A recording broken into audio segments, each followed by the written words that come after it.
ನಮ್ಮ ಜನಗಳು ಎಷ್ಟು ಮೂರ್ಖರಂದ್ರೆ ಸರ್ಕಾರದವರು ಎಷ್ಟೇ ರೂಲ್ಸ್ ತಂದ್ರು ಎಲ್ಲಾ ಬ್ರೇಕ್ ಮಾಡಿ ಎಷ್ಟೇ ಬೋರ್ಡ್ ಹಾಕಿದ್ರು ಅವ್ರ ಬುದ್ಧಿ ಇಲ್ಲದೆ ಮನೆ ಹತ್ರ ಇರೋ ಕಸ ಗಿಸ ಎಲ್ಲ, ಆಮೇಲೆ ಎಜುಕೇಟೆಡ್ ಗಳೇನೆ ಧೂಮಪಾನ ಮದ್ಯಪಾನ ಮಾಡಲ್ಲ ಎಲ್ಲ ಇಲ್ಲೇ ಓಡಾಡ್ತಾ ಇರ್ತಾರೆ. ಎಷ್ಟೇ ದಂಡ ವಿಧಿಸ್ತೀವಿ ಅಂತ ಬೋರ್ಡ್ ಹಾಕಿದ್ರು ಬಂದು ಇಲ್ಲೇ ಕಸ ಎಸಿತಾರೆ. ಮನೆ ಮುಂದೆ ಅಷ್ಟು ಗಾಡಿಗಳನ್ನ ಕಳಿಸ್ತಾರೆ. ಎಲ್ಲಾ ಗಾಡಿಗಳು ಕಸ ಇಲ್ಲೇ ಹಾಕಿ ಒಣ ಕಸ ಬೇರೆ ಹಸಿ ಕಸ ಬೇಡ ಅಂತ ಹಾಕಿದ್ರು ಎಲ್ಲಾ ನದಿಗೆ ಸುರಿತಾರೆ. ನದಿಲಿ ಎಲ್ಲಾ ಜೀವಿಗಳೆಲ್ಲ ಸತ್ತೋಗ್ತಿದೆ. ಆದ್ರೂ ಎಷ್ಟೇ ಹೇಳಿದ್ರು ಸುತ್ತಮುತ್ತ ಇರೋ ಜನಗಳಿಗೆಲ್ಲ ಅರಿವು ಮೂಡಿಸೋದ ಅಂತ ಬಂದು ಎಲ್ಲಾರ್ಗು ಒಂದೊಂದು ವಿಚಾರಗಳನ್ನ ಹಬ್ಸಿ ಯಾರು ಇದ್ರೊಳಗಡೆ ಕಸ ಹಾಕ್ಬಾರ್ದು, ಯಾವ್ದೇ ತರದ ಬೇರೆ ಬೇರೆ ರೀತಿಯ ಕೆಲಸಗಳನ್ನ ಮಾಡ್ಬಾರ್ದು ಅಂತ ಜನರಿಗೆ ಅರಿವು ಮೂಡಿಸೋದ. ಈ ವರ್ಷದ ನಮ್ಮ ಕಾಲೇಜ್ ಥೀಮ್ ಏನಂದ್ರೆ clean surrounding and healthy living. ಅಯ್ಯೋ, ಈ ತರ ಇದೆ, ಎಲ್ಲಿ ಕ್ಲೀನ್ ಸರೌಂಡಿಂಗ್ ಆಯ್ತದೆ? ಅದಕ್ಕೆ ನಾವು ಇಲ್ಲಾಂದ್ರೆ ನಾವು ಸರ್ಕಾರಕ್ಕೆ ಕೇಳಬೇಕು, ಇಲ್ಲ ನಾವೇ ಕ್ಲೀನ್ ಮಾಡಬೇಕು. ಇಲ್ಲಾಂದ್ರೆ ಇಲ್ಲಿರೋ ಮಕ್ಕಳು ಡೆಂಗ್ಯೂ, ಮಲೇರಿಯಾ ಅಂತ ರೋಗಗಳೆಲ್ಲ ಉಂಟಾಗುತ್ತೆ. ಸರಿ, ನೀನ್ ಹೇಳೋದಾಗೆ ಮಾಡೋಣ. Clean surrounding and healthy living.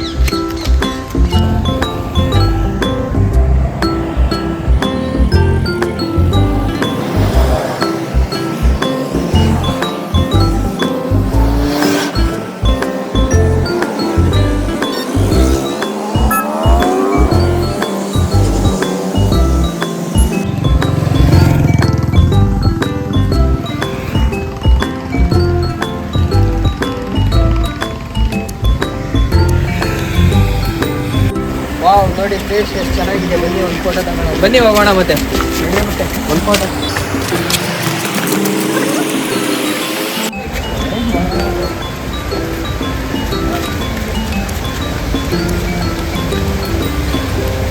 Smell ಒಂಥರ ಇದೆ ಅಲ್ವಾ? ಕರೆಕ್ಟ್ ಸ್ಮೆಲ್ಲು ಇದೆ. ಏನಿದು ಕೆಟ್ಟ ವಾಸನೆ? ಮೀನು ಸತ್ತೋಗಿರೋದೆಲ್ಲ ಇಲ್ಲೇ ಹಾಕಿರ್ತಾರೆ ಸ್ಮೆಲ್. ಮೂಡೆ ಹಾಕೋಬೇಕು ಬಂದು ನಾನು ಹೋಗೋಣ. ನಮಗೂ ಯಾಕೋ ಇಲ್ಲಿ ಹೆವಿ ಸ್ಮೆಲ್ಲು. ಇಲ್ಲೆಲ್ಲ ಜನಗಳೆಲ್ಲ ಹಾಳು ಮಾಡಿ ಎಲ್ಲ ಸ್ಮೆಲ್ ಬರ್ಸ್ಬಿಟ್ಟಿದ್ದಾರೆ. ನೀನು ಹೇಳಿದ್ದು ಕರೆಕ್ಟು. ಇವೆಲ್ಲ ಕ್ಲೀನ್ ಮಾಡಿದ್ರೆ ನಾವು ಸಂಜೆ ಹೊತ್ತಲ್ಲಿ ಬಂದು ಮೈಂಡ್ ಫ್ರೀ ಮಾಡ್ಕೋಬೋದಿತ್ತು. ವಯಸ್ಸಾದವರು, ಮಕ್ಕಳು, ವೃದ್ಧರು ಎಲ್ಲ ಬಂದು ಆರಾಮಾಗಿ ಸಂತೋಷವಾಗಿ ಓಡಾಡೋ ಜಾಗ ಸ್ವಚ್ಛವಾಗಿದ್ದಿದ್ರೆ ಇದು ನಮ್ಮ ಜನಗಳಿಗೆ ಬುದ್ಧಿನೇ ಇಲ್ಲ. ನಡಿ ಹೋಗವಾತಾಗಿ. ಅಯ್ಯೋ, ಇದು ನೋಡ್ಬಿಟ್ಟು ನನ್ಗೆ ಮೂಡೇ ಆಫ್ ಆಗೋಯ್ತು. ಹೋಗೋಣ, ನೀನ್ ಹೇಳ್ದಂಗೆ ನಾವು ಬರ್ಲೇಬಾರ್ದಾಗಿತ್ತು. ಇಲ್ಲಿ ಬಂದಿದ್ದು ದೊಡ್ಡ ತಪ್ಪಾಗ್ಬಿಟ್ಟು ಏನ್ ಸ್ಮೆಲ್ಲು ಏನಿಲ್ಲ, ಎಲ್ಲ ಅಂಗಡಿ ಸ್ಮೆಲ್ ಬರ್ಸ್ಬಿಟ್ಟವ್ರೆ. ಇಲ್ಲಿ ಬಂದ್ರೆ ಪಕ್ಕ ರೋಗ ಬರುತ್ತೆ ನಮ್ಗೆ. ನಿಜ ಕಣ, ನೀನು ಹೇಳಿದ್ದೆಲ್ಲ ಸರಿ. ಮನೇಲಿ ಮೊಮ್ಮಕ್ಳು ಅವರೆಲ್ಲ ಇರ್ತಾರೆ, ಅವರೆಲ್ಲ ಬಂದು ಇಲ್ಲಿ ಆಟ ಆಡ್ಬೋದಿತ್ತು. ಇಲ್ಲಿ ನೋಡಿ ಗಲೀಜಿಗೆ ಅವ್ರ ವಾಸನೆಗೆ ಅವ್ರಿಗೆ ಏನಾರ ರೋಗ ಉಂಟಾಗುತ್ತೆ. ನಡಿ ಇಲ್ಲಿಂದ ಫಸ್ಟ್ ಹೋಗ್ಬಿಡಲ್ಲ. ನಡಿ.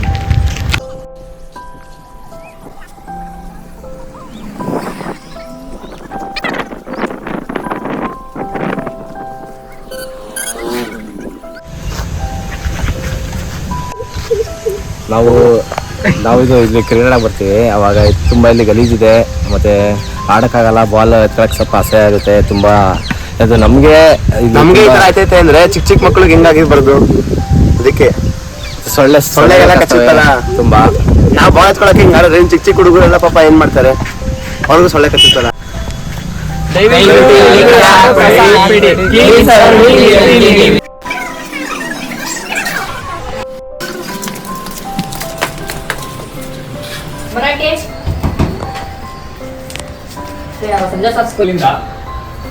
ನಿಮ್ ಮನೆ ಬಗ್ಗೆ ವಿಚಾರಿಸ್ಬೇಕು ಸ್ವಲ್ಪ. ಬನ್ನಿ ಒಳಗೆ. ಬನ್ನಿ.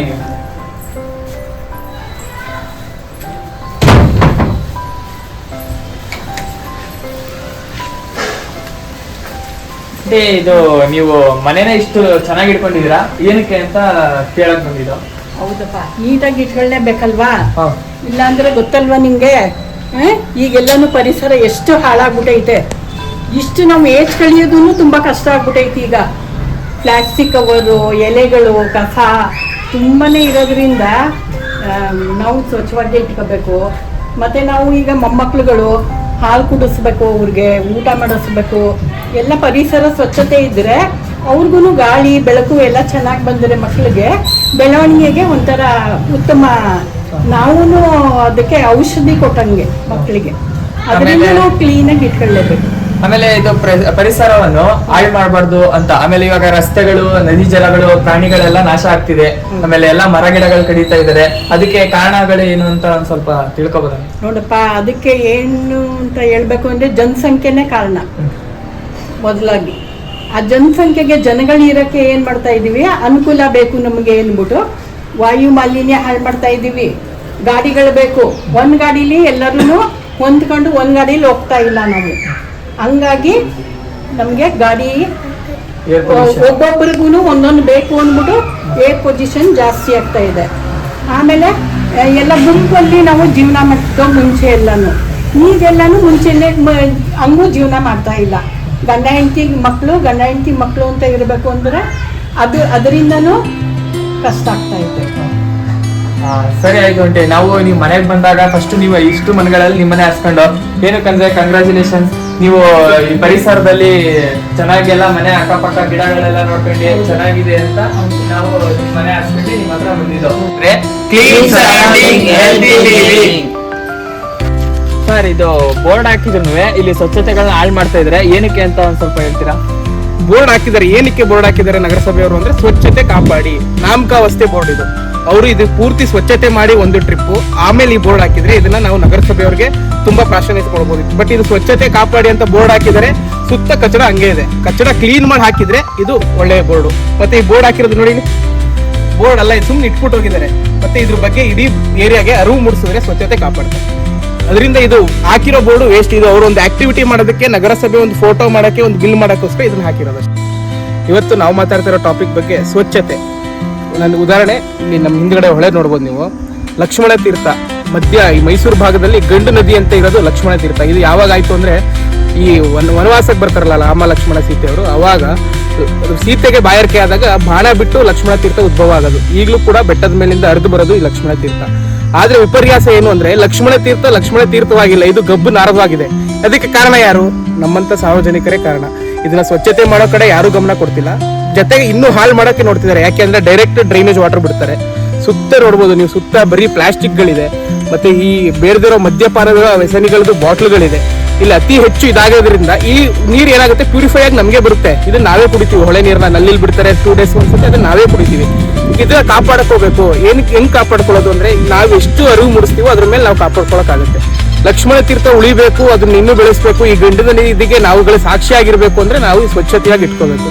ಸ್ವಚ್ಛತೆಯಾಗಿ ಇಟ್ಕೊಂಡಿಲ್ಲ ಅಂದ್ರೆ ಏನ್ ಪರಿಣಾಮ ಆಗುತ್ತೆ ಅಂದ್ರೆ, ಈ ನೀರ್ನೆಲ್ಲ ಕುಡಿದು ನಾವು ವಾಪಸ್ ಹಾಸ್ಪಿಟ್ಲಿಗೆ ಹೋಗ್ತೀವಿ. ಅಲ್ಲಿ ಬೇಡ್ತೀವಿ ಡಾಕ್ಟರ್ಗಳಿಗೆ, ಡಾಕ್ಟ್ರೇ ನಮ್ಮ ಅಪ್ಪ ಅಮ್ಮನ ಬದುಕಿಸಿ, ಡಾಕ್ಟ್ರೇ ನನ್ನ ಮಕ್ಕಳನ್ನ ಬದುಕಿಸಿ ಅಂತ. ಅದ್ರ ಬದಲು ನಾವು ಇಲ್ಲೇ ಸ್ವಚ್ಛತೆಯಾಗಿ ಇಟ್ಕೊಂಡ್ರೆ ಇಲ್ಲಿ ಗಲೀಜ್ ಆಗ್ತಿರೋದು. ಬರ್ತಾರೆ ದೇವಸ್ಥಾನ ಸೀದಾ ಹೊಳೆ ಅಂದ್ಬಿಟ್ಟು ಬರ್ತಾರೆ, ಪ್ಲಾಸ್ಟಿಕ್ ಕವರಲ್ಲಿ ಹೂವು, ಹಳೆ ಹೂವು, ದೇವ್ರ ಫೋಟೋ ಎಲ್ಲ ತೆಗಿತಾರೆ, ಎಸಿತಾರೆ.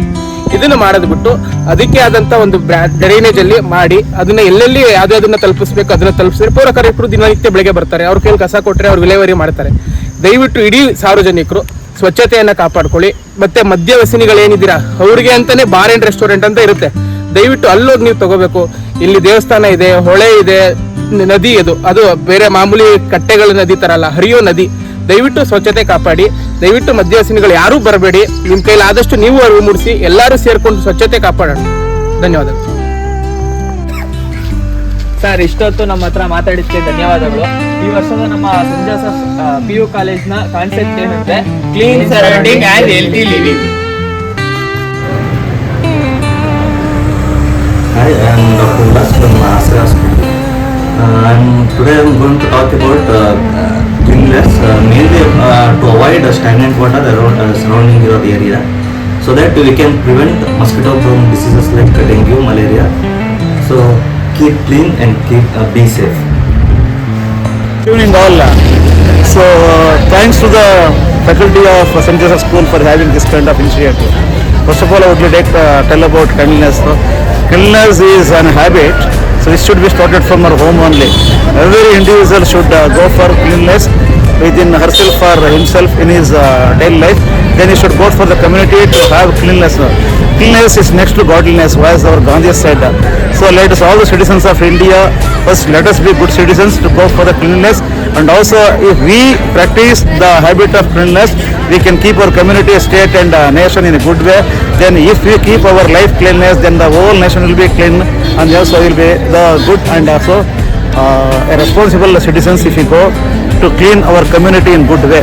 So I tell our all students for cultivating this habit in their life and also make our India clean in future days.